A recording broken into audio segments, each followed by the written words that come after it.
Hey guys, what's up? We're here to discuss the outcome-based education. So what's ahead for us? We will first know what is OBE and its goal, the 3 characteristics of OBE, the benefits of OBE, and the 4 principles of OBE. Let us know the meaning of OBE. What is OBE? OBE focuses on attainment of learning outcomes. What is essential for students to achieve at the end of their learning experiences? OBE is a requirement from qualification bodies or professional bodies. OBE is directed towards the real world, so you have to analyze what are the competencies needed in the real world and then prepare them in your classrooms. Teachers in the classrooms always have to be in touch with the industry with the competencies needed. As the society changes, as the information technology changes, the competencies are changing. The classrooms also have to be adaptable. You always have to be changing according to the competencies required in the real world. Outcome-based education is the new educational perspective in which changes the educational focus from content to outcome. It also puts the student as the center of the educative process. The goal of this education was to present the knowledge and the skills of an older generation to the new generation of students. This education is a powerful strategy that the teacher should use to implement the curriculum. It is also to help students to improve their learning and understanding easily. The 3 characteristics of OBE: student-centered, it is faculty-driven, it is meaningful. Let's define the 3 characteristics of OBE. First, it is student-centered. That means it places the student as the center of the process by focusing on student learning outcomes. Second, it is faculty-driven. That means it encourages faculty responsibility for teaching, assessing program outcomes, and motivating participation from the students. Third, it is meaningful. That means it provides data to guide the teacher in making valid and continuing improvement in instruction and assessment activities. The benefits of OBE: clarity.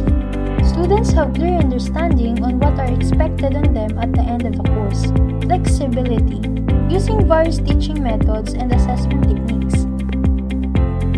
Comparison. Compare easily across institutions, allow students to move between the institution with relative ease.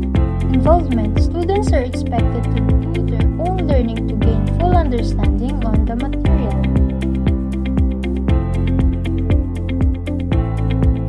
What are the 4 principles of OBE?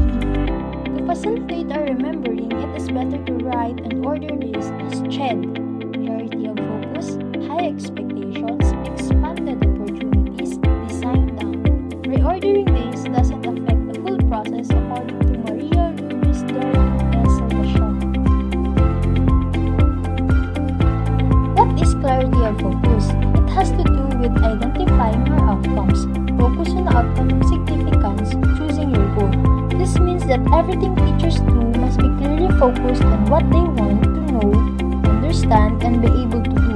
In other words, teachers should focus on helping students to develop the knowledge, skills, and to achieve the intended outcomes that had been clearly articulated. High expectations has to deal with motivational framework or approach. So it builds on what they can do into what giving them more things that they can do. It is very competency focused, and that's why it builds on high expectations for its learning quality performance. That's what you're after. It means that teachers should establish high challenging standards of performance in order to encourage students deeply in what they are learning. Expanded opportunities. Teachers must strive to provide expanded opportunities for all students. This principle is based on the idea that not all learners can learn the same thing in the same way and at the same time. However, most students can achieve high standards if they are given appropriate opportunities. Design down. Simply, what are your exit outcomes? It means that the curriculum design must start with a clear definition of the intended outcomes that students are to achieve by the end of the program. Once this has been done, all instructional decisions are then made to ensure achieve this desired end result.